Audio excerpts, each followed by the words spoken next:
Hello everyone, myself Aamir Malik. Welcome to our channel the RX tutor. आज की video में हम बात करेंगे कैनिज़ारो रिएक्शन के बारे में। अगर आप एक बी फार्म सेकेंड सेमेस्टर के स्टूडेंट हैं तो आप इस वीडियो को जरूर देखें एंड इस वीडियो को अपने सभी फ्रेंड्स, क्लासमेट या जो भी आपके नीडी पर्सन हैं उन सभी को ज़रूर शेयर करें। बात करते हैं कैनिज़ारो रिएक्शन के बारे में। ये टॉपिक आपका फार्मास्यूटिकल ऑर्गेनिक केमिस्ट्री 1 यूनिट 4 का टॉपिक है एंड आपके एग्ज़ाम में ये कई बार पूछा गया है। हम आज की वीडियो में कैनिज़ारो रिएक्शन के बारे में डिस्कस करेंगे एंड इसके मैकेनिज्म के बारे में डिस्कस करेंगे। कैनिज़ारो रिएक्शन को समझने से पहले हमें अल्फ़ा हाइड्रोजन के बारे में पता होना चाहिए। अल्फ़ा हाइड्रोजन क्या होता है? तो अल्फ़ा हाइड्रोजन को जानने से पहले हमें अल्फ़ा कार्बन के बारे में पता होना चाहिए। मैं अभी यहाँ पर कुछ स्ट्रक्चर ड्रॉ करता हूँ एंड उन स्ट्रक्चर के हेल्प से हम अल्फ़ा कार्बन और अल्फ़ा हाइड्रोजन के बारे में समझेंगे। मैं अभी यहाँ पर आपके सामने कुछ स्ट्रक्चर ड्रॉ कर रहा हूँ। CH3CH Cl CH3 CH3 CH2 Cl and यहाँ पे कुछ और स्ट्रक्चर ड्रॉ कर लेते हैं। CH3 C double bond O H H C double bond O H। मैंने अभी आपके सामने कुछ केमिकल स्ट्रक्चर ड्रॉ करे हैं। अब बात करते हैं अल्फ़ा कार्बन की। अल्फ़ा कार्बन क्या होता है? हमारे पास कोई भी केमिकल स्ट्रक्चर है, उस केमिकल स्ट्रक्चर में अगर कोई फंक्शनल ग्रुप प्रेजेंट है तो वो फंक्शनल ग्रुप जिस कार्बन से अटैच होगा वो अल्फ़ा कार्बन कहलाया जाएगा। फॉर एग्जांपल यहाँ पे इस स्ट्रक्चर में फंक्शनल ग्रुप कौन सा है? क्लोरीन। ये वाला जो क्लोरीन है इसको फंक्शनल ग्रुप कहते हैं, हैलोजन ग्रुप कहते हैं। ये फंक्शनल ग्रुप जिस कार्बन के साथ अटैच है, फॉर एग्जांपल ये वाला कार्बन, तो ये कार्बन आपका अल्फ़ा कार्बन कहलाया जाएगा। इसकी बात करें तो ये वाला जो फंक्शनल ग्रुप है किस कार्बन के साथ अटैच है? इस कार्बन के साथ में। इसको क्या कहेंगे? हम अल्फ़ा कार्बन कहेंगे। हमने अल्फ़ा कार्बन तो समझ लिया। अब अल्फ़ा कार्बन के साथ में जो हाइड्रोजन अटैच होता है उसको अल्फ़ा हाइड्रोजन कहते हैं। फॉर एग्जांपल इस वाले कार्बन के साथ में कौन सा हाइड्रोजन अटैच है? ये कितने हाइड्रोजन है? एक। तो कितने अल्फ़ा हाइड्रोजन हुए? एक हुआ। इस वाले स्ट्रक्चर की बात करें तो अल्फ़ा कार्बन कौन सा है? ये। इसके साथ में कितने हाइड्रोजन अटैच हैं? दो। अल्फ़ा हाइड्रोजन कितने हो गए? दो हो गए। ठीक है, तो यहाँ पे अल्फ़ा हाइड्रोजन कितने हैं? दो। सिमिलरली अगर इस कंपाउंड की बात करें तो यहाँ पे जो फंक्शनल ग्रुप है वो है कार्बोनाइल ग्रुप। कार्बोनाइल ग्रुप क्या होता है हमारा? ये C डबल बॉन्ड O पूरा ग्रुप जो है हमारा फंक्शनल ग्रुप की तरह काउंट होएगा। कभी भी हम इस कार्बन को फंक्शनल ग्रुप से अलग नहीं करेंगे। अगर आपको कुछ ऐसा स्ट्रक्चर देखने को मिलता है तो ये पूरा आपका फंक्शनल ग्रुप है, C डबल बॉन्ड O। इस फंक्शनल ग्रुप के साथ में कौन सा कार्बन अटैच है? ये कार्बन, तो अल्फ़ा कार्बन ये हो गया। अल्फ़ा कार्बन के साथ में कितने हाइड्रोजन है? 3 हाइड्रोजन है, तो यहाँ पे 3 अल्फ़ा हाइड्रोजन हो गए। इस वाले स्ट्रक्चर की मैं बात करें तो ये फंक्शनल ग्रुप हमारा पूरा ये है। इस फंक्शनल ग्रुप के साथ कोई कार्बन अटैच है, यहाँ पे हाइड्रोजन है, यहाँ पर हाइड्रोजन है, तो कोई भी अल्फ़ा कार्बन प्रेजेंट नहीं है। कोई भी अल्फ़ा कार्बन नहीं है तो अल्फ़ा हाइड्रोजन भी क्या होंगे? ज़ीरो रहेंगे, क्योंकि जब अल्फ़ा कार्बन ज़ीरो हैं तो अल्फ़ा हाइड्रोजन भी क्या रहेंगे? ज़ीरो रहेंगे। आई होप आपको ये चीज़ें समझ में आई होंगी कि अल्फ़ा हाइड्रोजन कैसे चेक करते हैं।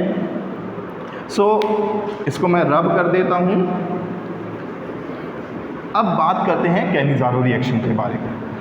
कैनिज़ारो रिएक्शन एक ऐसी रिएक्शन है जो एल्डिहाइड हमारी शो करते हैं और ऐसे एल्डिहाइड जिसके अंदर अल्फ़ा हाइड्रोजन प्रेजेंट नहीं होती हैं, मतलब उनके अंदर अल्फ़ा हाइड्रोजन ज़ीरो रहेंगे।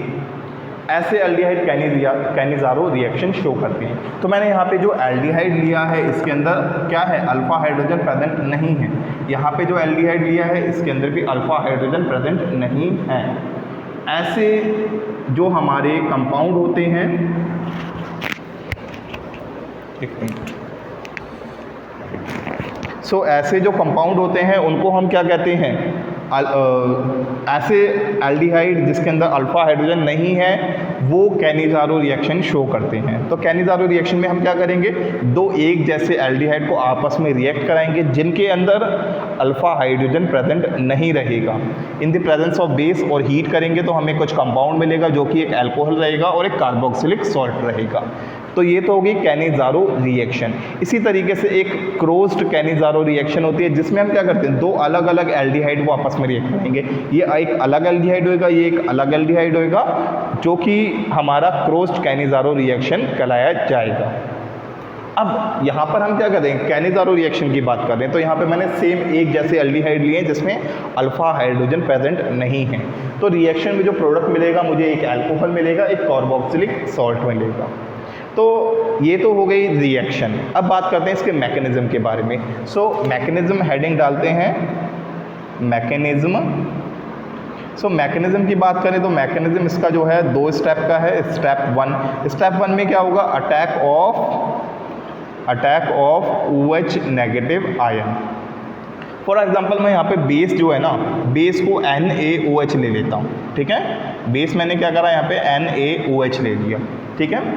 तो NaOH के अगर हम बात करें तो ये क्या होगा, Na+ और OH नेगेटिव में ब्रेक होएगा, ठीक है। अब फर्दर जो स्टेप 1 में क्या होगा, मैं यहाँ पर क्या करता हूँ, एक एल्डिहाइड लिखता हूँ CH डबल बॉन्ड O, ठीक है, प्लस ये जो ब्रेक होगा Na+ और OH नेगेटिव में, इसमें से मैंने क्या करा, एक OH नेगेटिव यहाँ पे लिख लिया।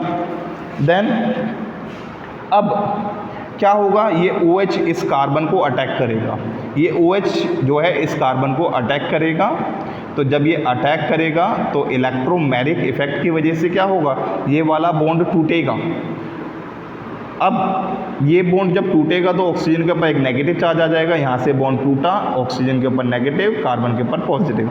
ये OH इस पॉजिटिव वाले कार्बन को अटैक करेगा और जो हमें कंपाउंड मिलेगा वो कुछ ऐसा होगा CHOH और यहाँ पे O नेगेटिव।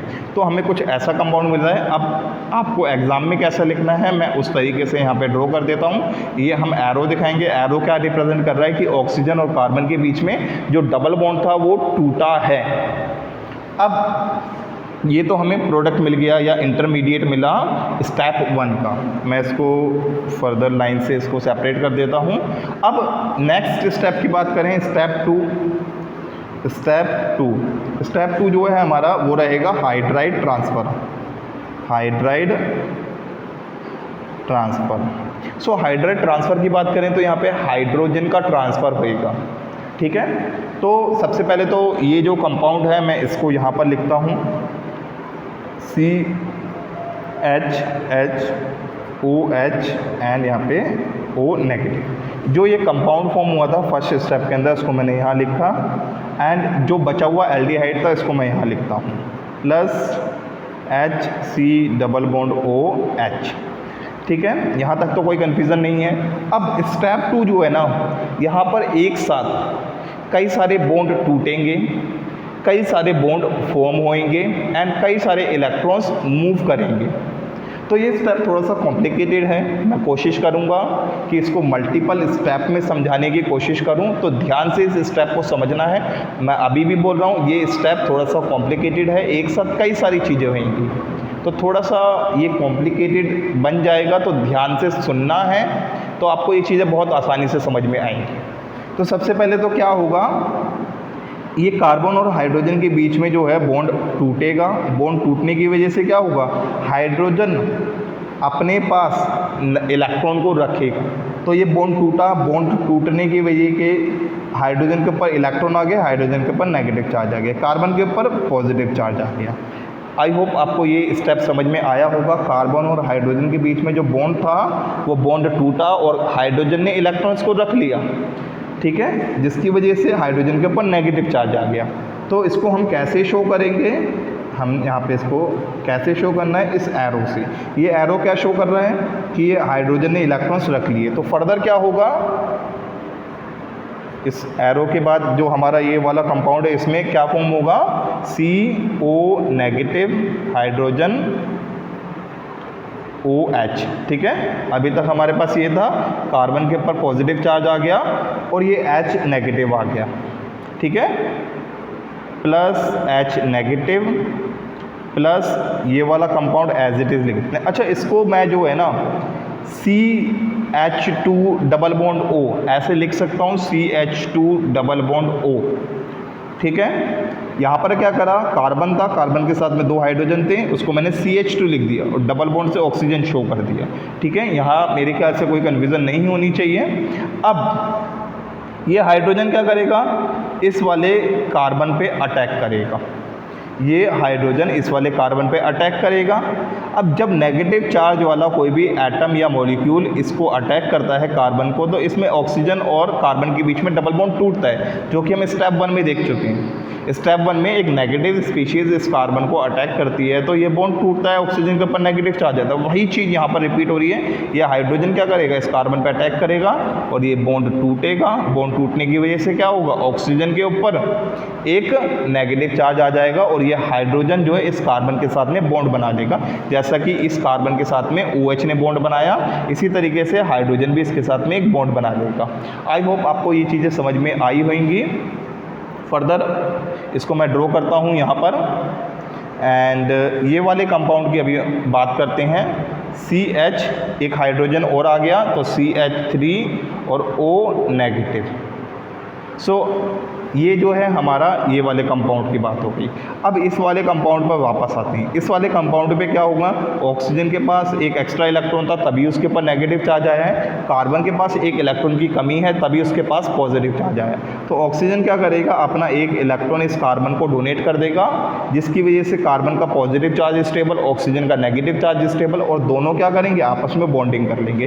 तो इस वाले कंपाउंड पर क्या होगा, C डबल बॉन्ड O आ जाएगा और कार्बन और ऑक्सीजन के बीच में डबल बॉन्ड, हाइड्रोजन को हम एज इट इज शो कर देंगे, कार्बन के साथ में एक OH ग्रुप लगा देंगे प्लस। सो ये तो हुआ हमारा स्टेप 2। स्टेप 2 में फर्दर एक और स्टेप हमारा है, उसको भी डिस्कस करेंगे, बट पहले हम इसके बारे में बात करते हैं कि ये जो है हमारे कंपाउंड फॉर्म होंगे। अब इस कंपाउंड के बाद में क्या होगा, ये जो हाइड्रोजन है यहाँ से निकलेगा और इस वाले ऑक्सीजन के पास जाकर अटैच हो जाएगा। ये जो हाइड्रोजन है इस वाले OH के साथ में, ये हाइड्रोजन यहाँ से अलग होएगा, अलग होने के बाद में इस वाले ऑक्सीजन के पास जाके अटैच होएगा। तो ये जो ऑक्सीजन का नेगेटिव चार्ज था वो स्टेबल हो जाएगा और नेगेटिव चार्ज यहाँ आ जाएगा।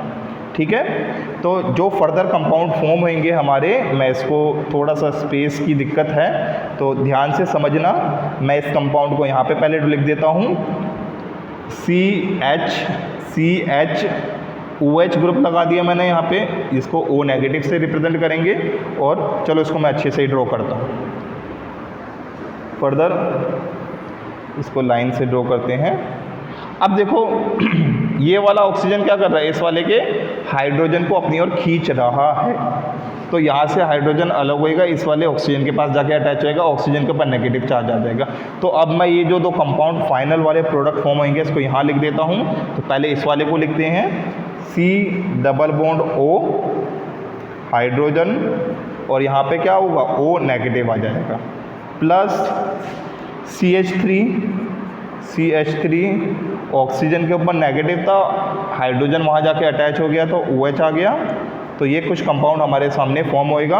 और अब ये जो NaOH हमने यूज़ करा था, उसका OH तो हमने यहाँ यूज़ कर लिया, Na+ जो था वो यहाँ पर आ जाएगा Na+। तो हमारे पास कुछ ऐसा कंपाउंड फॉर्म होगा।